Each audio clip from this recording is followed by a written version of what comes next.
আমাদের এই অধিদপ্তরকে যদি কোনোভাবে বিলুপ্ত করার প্রয়াস করা হয় তাহলে আমরা নার্সরা আসলে কোথায় যাব? যার যার অধিদপ্তর সে সেই অধিদপ্তরের কাজ করতে স্বাচ্ছন্দ্য বোধ করে, তো সেটাই যদি আমাদের না থাকে তাহলে আমরা আসলে কোথায় গিয়ে কাজ করব? আমাদের কাজের মনোভাব কি তৈরি হবে? আমরা তো অবশ্যই বৈষম্য শিকার প্রথম থেকেই হয়ে আসছি। আমাদের যে মূল্যবোধ বা আমাদের হসপিটালে আমাদের যে সম্মানটুকু অন্যান্য দেশের তুলনায় আমাদের এখানে সম্মান সবকিছু কম দেওয়া হয়। অধিদপ্তর থেকে আমাদেরকে বিচ্ছিন্ন করে অন্যান্য যারা আছে তাদের সবার সাথে একসাথে করা হচ্ছে। এতে করে আমাদের নার্সিং এর মান বা আমাদের যে কোনো চাওয়া আমরা এগুলো পূরণ করতে পারবো না। আমাদের যে হচ্ছে নার্সিং অ্যান্ড মিডওয়াইফারি যে অধিদপ্তর আছে, স্বতন্ত্র নার্সিং মিডওয়াইফারি অ্যান্ড অধিদপ্তর, এটা হচ্ছে স্বাধীনভাবে কাজ করতেছে আমাদের নার্সদের নিয়ে, কিন্তু এটা এখন হচ্ছে একটা অপচেষ্টা চলতেছে যে অন্য একটা অধিদপ্তরের আন্ডারে হচ্ছে একীভূত করা হচ্ছে। আমাদের প্রধান দাবিটা হচ্ছে স্বতন্ত্র নার্সিং অ্যান্ড মিডওয়াইফারি অধিদপ্তরটাকে হচ্ছে একীভূত করার যে অপচেষ্টা চলতেছে সেটা বন্ধ করতে হবে এবং আমরা স্বতন্ত্রভাবে যে কাজ করতেছি সেটা হচ্ছে বাস্তবায়ন করতে হবে।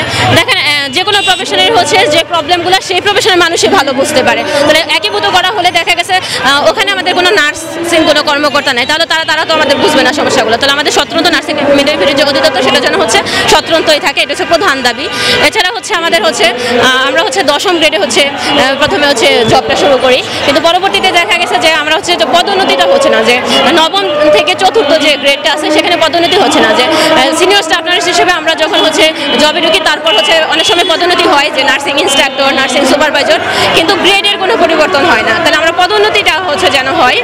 তারপর হচ্ছে আমরা হচ্ছে আরেকটা দাবি যেটা হচ্ছে আমরা এইচএসসি পাস করার পর কিন্তু 3 বছরের diploma nursing science midwifery course করা হয় এবং হচ্ছে বিএসসি নার্সিং সায়েন্স 4 বছরের কোর্স। তাহলে হচ্ছে ডিপ্লোমা নার্সিং অ্যান্ড মিডওয়াইফারি যে কোর্সটা আছে 3 বছর কমপ্লিট করার পর আবার লাইসেন্স এক্সাম দেওয়া হয়, তারপরে কিন্তু আমরা হচ্ছে হসপিটালে কাজ করার যোগ্যতা অর্জন করি।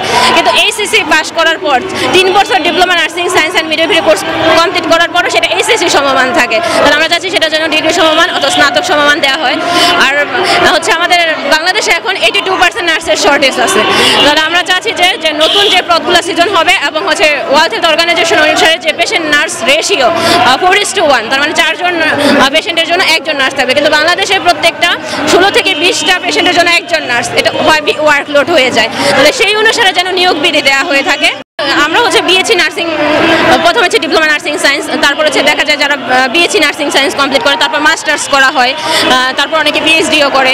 তারপর হচ্ছে যখন হচ্ছে জব এক্সপিরিয়েন্স দেখা গেছে একজন 20 বছর 30 বছর ধরে জব করতেছে, তারপরও সেই একই পদেই একই গ্রেডেই থাকতেছে, 10ম গ্রেড। পদোন্নতি হচ্ছে কিন্তু দেখা গেছে নিজ বেতনেই থাকতেছে, গ্রেডের কোনো উন্নতি হচ্ছে না। তাহলে আমরা চাচ্ছি পদোন্নতি হোক।